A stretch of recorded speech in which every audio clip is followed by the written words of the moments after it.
Muy buenas a todos, bienvenidos a Archivos Tétricos.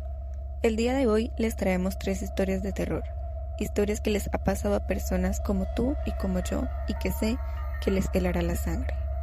Si quieren mandarnos sus historias para que sean contadas por mí, pueden enviarlas al correo de la descripción.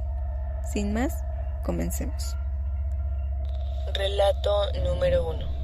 La presencia junto a mi cama.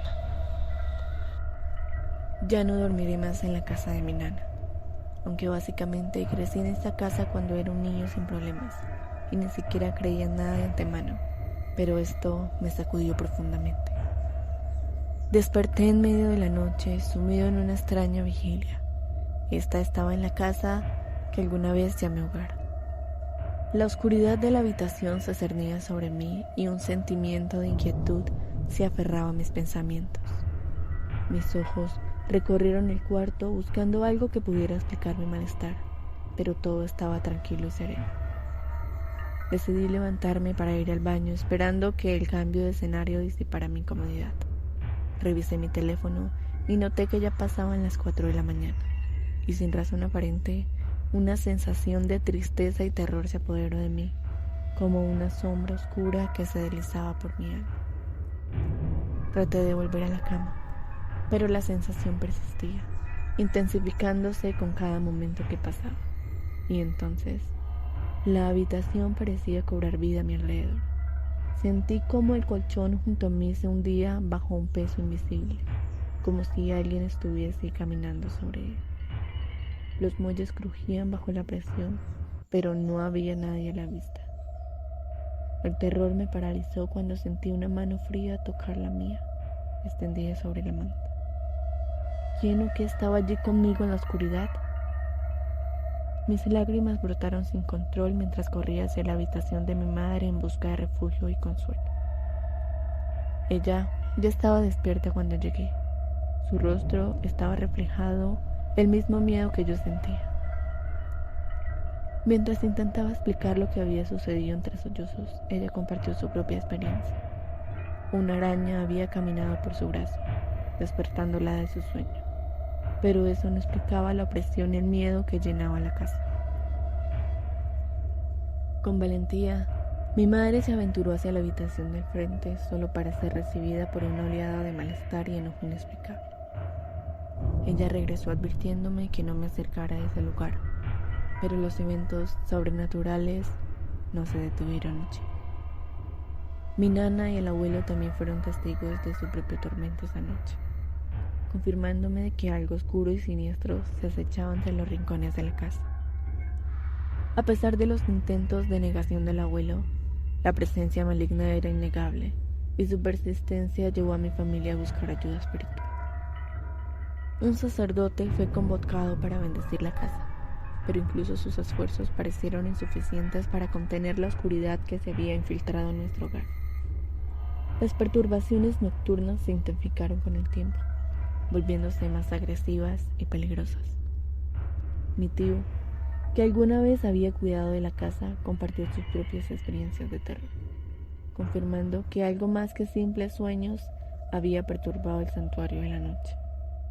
Incluso, cuando mi madre tuvo que regresar a la casa por asuntos de trabajo, los disturbios continuaron alimentando nuestros miedos y ansiedades. Y después de todos estos eventos, mi abuelo siguió negando la verdad, buscando un refugio en la distracción constante de la televisión o la radio encendida durante la noche. El temor era persistente, y la sombra de lo desconocido sigue acechando los rincones oscuros de nuestra antigua casa, esperando su propia o su última oportunidad para manifestarse. Relato número 2. Los secretos del cuadro. Una vez que conseguí la casa de mis sueños, una pequeña casita que representaba la culminación de años de trabajo y esfuerzo, me sumergí en la tarea de convertirla en mi propio santuario personal. Desde que era niña, siempre había anhelado tener un hogar propio donde pudiera construir mi vida y rodearme de recuerdos que me recordaran a mis padres, quienes desafortunadamente fallecieron cuando yo era apenas una niña. A pesar de haber sido acogida por mis cariñosos tíos, siempre había sentido un vacío en mi corazón, un anhelo por los momentos felices que compartí con mis padres biológicos. Por eso, cuando finalmente obtuve las llaves de mi nueva casa en abril del 2012, me sentí abrumada por una mezcla de emoción y nostalgia. Decidí rendir homenaje a mis padres y a mi infancia. Comencé a decorar la casa con elementos que evocaron esos tiempos felices. Recreé la atmósfera acogedora y cálida de la casa en la que crecí, llenándola con muebles y objetos que me grababan a ellos. Y fue entonces cuando en uno de mis paseos por un mercado local encontré el cuadro.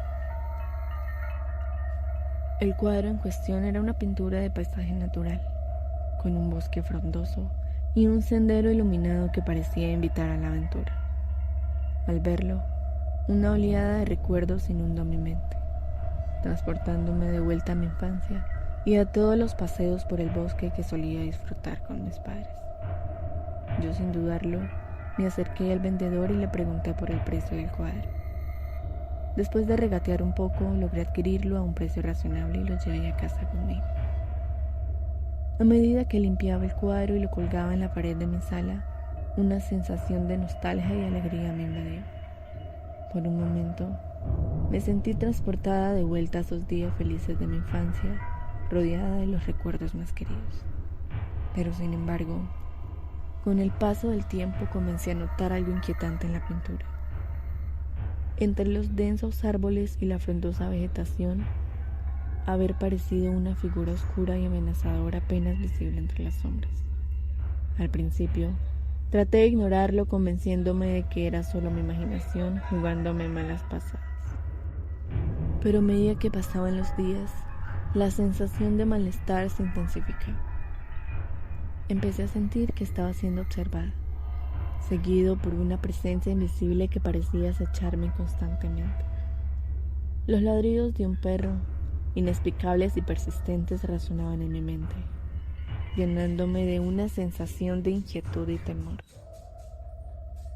Mis intentos por ignorar estas sensaciones fueron en vano, y con el tiempo me obsesioné con el cuadro, pasando horas enteras contemplándolo en busca de pistas o señales que pudieran explicar lo que estaba sintiendo.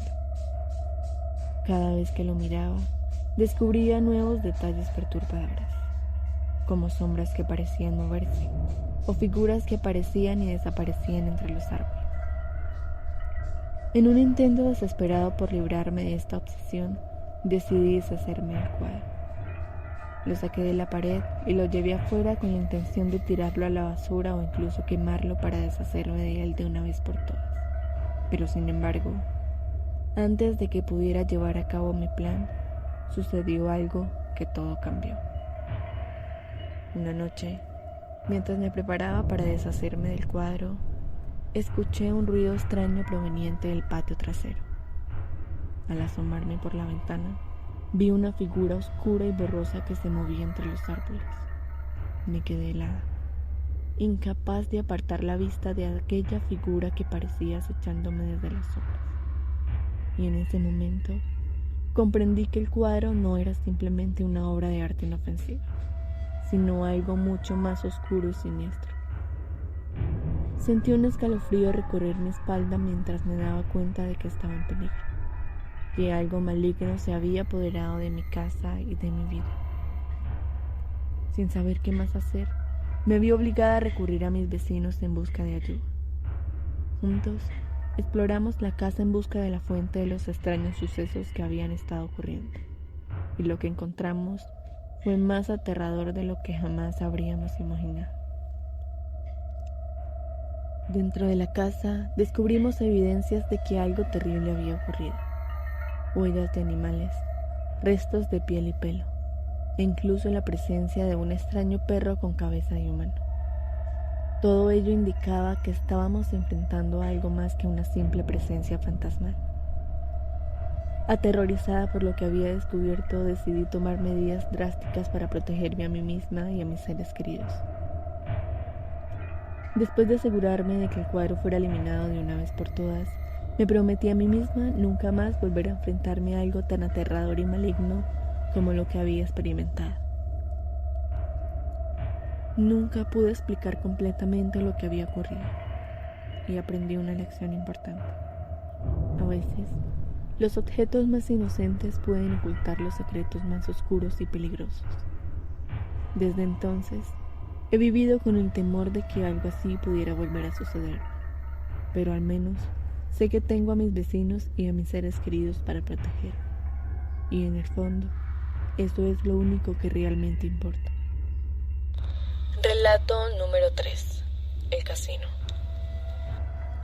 Hace algunos años, en el lugar donde vivían mis padres, comenzó un momento de apogeo. En la colonia, que antes era solo terrenos de siembra, comenzó a tomar forma y atraer a más personas. Y en medio de este crecimiento surgió un casino. Este lo hicieron a pesar de la oposición de muchos vecinos, incluidos mis padres, ya que lo veían como una casa de perdición. Yo recuerdo, aunque era muy pequeño, tenía 8 años en aquel entonces, pero veía cómo la gente iba caminando hacia el casino, a pesar de estar cerca del templo. El lugar se volvió popular, pero también se comenzó a esparcir rumores, como la historia del colgado. Se decía que en un árbol cercano al casino un hombre había encontrado su trágico final y su sombra aún se proyectaba en el atardecer. A pesar de que nosotros y mis amigos intentamos ver la sombra por nosotros mismos, nunca la encontramos. Pero un día, un chico mayor que era hermano de uno de nuestros amigos nos aseguró haberla visto. Y poco después, trágicamente falleció en el mismo lugar, tomando una decisión fatal. Su muerte nos recordó esa vez la historia del colgado y nos dejó con un inquietante presentimiento. Años después, yo empecé a trabajar en el casino y comencé a notar cosas extrañas, especialmente alrededor de la mesa de la ruleta. La mesa parecía tener una especie de aura ominosa. Siempre quitábamos las telarañas, pero siempre volvían a aparecer. Además, se escuchaban ruidos extraños y la mesa de la ruleta se movía sola. Y estas sensaciones de malestar estaban entre todos los que trabajábamos allí. Con el tiempo, los rumores sobre el casino maldito se intensificaron, especialmente después de una serie de muertes trágicas relacionadas con el lugar, desde suicidios hasta asesinatos. Esta parecía que una oscuridad se cernía sobre el casino, y esta era alimentada por la leyenda del colgado y las historias de terror que circulaban entre los empleados. Una noche, presencié en primera fila un terrible incidente en la mesa de la ruleta. Un cliente fue asesinado a sangre fría, y la ruleta continuaba girando como si ésta estuviese poseída. Este fue el momento en el que decidí dejar de trabajar en el casino. No quería ser parte de aquel entorno lleno de tragedias y sufrimiento, y desde entonces evito ese lugar. Yo estoy convencido de que hay algo siniestro y sobrenatural asociado a él. Quizás el espíritu del hombre del árbol colgado sigue acechando desde aquel terreno, o tal vez una maldición que se ha arraigado en el casino y lo condena a la desgracia y la tragedia. Lo único que sé con certeza es que nunca volveré a poner un pie en ese lugar, y espero que los dueños del casino algún día reconozcan la oscuridad que lo rodea y tomen medidas para liberar aquel lugar de su siniestro destino. Pero la historia no termina aquí. Después de dejar el casino, comencé a investigar más a fondo sobre su oscuro pasado. Descubrí que antes de que fuera construido el terreno donde se ubicaba este casino era un campo de maíz, donde según la leyenda había ocurrido el trágico final del hombre conocido como el colgado. Investigué aún más y me enteré de que el casino no era el único lugar que había sido testigo de sucesos inexplicables. Los vecinos de la colonia también reportaron avistamientos de figuras sombrías y fenómenos paranormales en la zona. Yo decidí descubrir la verdad y me aventuré en una noche hacia el antiguo predio del maizal, ahora abandonado y cubierto de maleza. Y mientras exploraba entre las ruinas, sentí una presencia inquietante que parecía susurrar mi nombre en el viento. Y fue entonces cuando vi una figura borrosa entre las sombras, una sombra que se movía de manera errática y amenazante. Yo corrí tan rápido como pude, sintiendo el aliento del miedo en mi nuca mientras huía del oscuro espectro. Y desde aquel día evité aún más el área, convencido de que había algo malévolo y antiguo que habitaba allí. pero la oscuridad me consumía y no podía evitar seguir investigando. Además de eso, descubrí que habían registros históricos de antiguos rituales y prácticas ocultas que se llevaban a cabo en la zona que mucho antes que se construyera la colonia. Algunos creían que el terreno estaba maldito desde tiempos inmemorables y que cualquier estructura que se erigiera en este estaba destinada a la desgracia. Y con esta información en mente, regresé al casino una última vez. Decidí enfrentar mis miedos y cerrar este capítulo oscuro de una vez por todas. Pero lo que encontré allí superó todas mis expectativas. La mesa de la ruleta estaba rodeada de una energía oscura y palpable, como si estuviera viva y consciente. Los empleados que trabajaban allí parecían estar bajo su influencia, actuando de manera errática y perturbadora. Y fue entonces cuando comprendí la verdad. El casino no era solo un lugar de entretenimiento y juego, era un portal hacia algo mucho más oscuro y peligroso.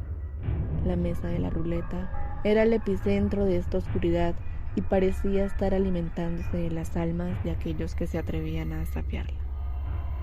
Yo decidí poner fin a esta pesadilla y contacté a un grupo de expertos en lo paranormal. Y juntos ideamos un plan para sellar el portal y liberar las almas atrapadas en su interior. Esta fue una batalla que duró horas, pero al final logramos cerrar el portal y liberar las almas atrapadas en su interior. Desde entonces, el casino ha permanecido cerrado y la colonia ha vuelto a la calma, pero la experiencia me ha dejado marcada por siempre. Y sé que nunca podré olvidar las terribles cosas que presencié en este maldito lugar. Relato número 4. Encuentro en la carretera. Hace un par de años, mi papá salió a hacer un trabajo. Él era mecánico y simplemente se dedicaba a fabricar coches para los clientes en sus casas. Recuerdo vagamente ese día, pero mi padre solía llegar a casa sobre las 6 o 7 de la tarde. Él nunca trabajaba tarde por la noche y siempre regresaba a casa a esa hora para cenar con mi madre y relajarse. A medida que pasó el tiempo, mi hermana y mi madre evidentemente se preocuparon más. Personalmente, yo pensé que él había perdido la noción del tiempo, pero tenía tan solo 11 años, así que mi opinión no tuvo ningún efecto ante mi preocupada hermana y madre. Recuerdo que ellas lo llamaron, pero mi papá nunca respondió. Finalmente, alrededor de las 11 o 12, mi padre cruzó la puerta de nuestro pequeño apartamento y simplemente se desplomó. Él comenzó a llorar y yo me quedé allí en shock. Mi padre era un hombre endurecido debido a su infancia y él nunca lloraba. Él literalmente era la definición de macho. Yo solo lo vi llorar cuando hablaba de su hermana mayor fallecida y rara vez hablaba de ella. Claramente todos estábamos asustados y le implorábamos que nos explicara. Y aquí es donde todo se pone raro. Él empezó a contarnos de que de camino a casa tomaba su camino habitual de regreso después de terminar su trabajo. Todo estaba bien, hasta que se dio cuenta de que ya debería haber llegado a nuestra casa. Pero parecía que el camino se estaba haciendo más largo. Explicó que los árboles seguían repitiéndose y que el camino se estaba alargando. Al principio pensé que tal vez solo estaba borracho, pero mi padre no era así. Prefería beber en casa donde mi mamá podía cuidarlo. Continuó diciendo que sentía como si estuviese conduciendo durante horas y que intentaría llamar a mi hermana o a mi madre, pero ninguna de las dos contestaba. Finalmente vio algo. Una persona al costado de la carretera revisando el motor de su auto. Mi padre se detuvo para pedirle direcciones al hombre, ya que en ese momento mi padre se estaba asustando y pensó que estaba alucinando. Pero en lugar de que mi papá se asustara, el tipo comenzó a perder la cabeza. Él comenzó a decirle a mi papá: "Se supone que no deberías estar aquí. ¿Cómo llegaste aquí?". Mi padre comenzó a decirle que él no quería problemas, que solo quería llegar a casa. Pero sin embargo, este tipo le dijo: "No, no lo entiendes. Realmente se supone que no deberías estar aquí". Mi padre dijo que en ese momento se quedaron mirándose fijamente hasta que el chico le dijo que siguiera adelante y que nunca volteara ni mirara hacia atrás. En ese momento, mi padre le agradeció. Le explicó que lo que dijo era algo dentro de su alma que le decía que simplemente escuchara a este tipo. Él no miró por el retrovisor ni por los espejos laterales. Simplemente miró hacia adelante. A los pocos minutos, vio la miserable gasolinera que estaba a un par de cuadras de nuestros apartamentos. Hasta el día de hoy, yo le creo al 100%. La forma en que mi padre llegó a casa llorando está prácticamente grabada en mi mente. Pero sin embargo, lo más extraño fue que mi madre y mi hermana revisaron su teléfono para demostrarle que lo estaban llamando. Pero cuando abrieron sus teléfonos, se sorprendieron a ver mensajes de voz sin abrir de horas antes. Cuando uno de ellos hacía clic para escuchar, todo lo que escuchaba era estática, al otro lado de la línea. A mi padre no le gusta hablar de eso, y mi hermana y yo lo mencionamos de vez en cuando. Mi mamá se queda muy callada cuando hablamos con ella sobre eso. Realmente, ninguno de nosotros sabe qué fue lo que pasó. Recuerda que si te apasionan las historias de terror, así como a mí, te invito a suscribirte y a seguir acompañándonos en este escalofriante recorrido. No olvides activar las notificaciones para no perderte ninguno de nuestros episodios. Y una vez más, muchas gracias por vernos.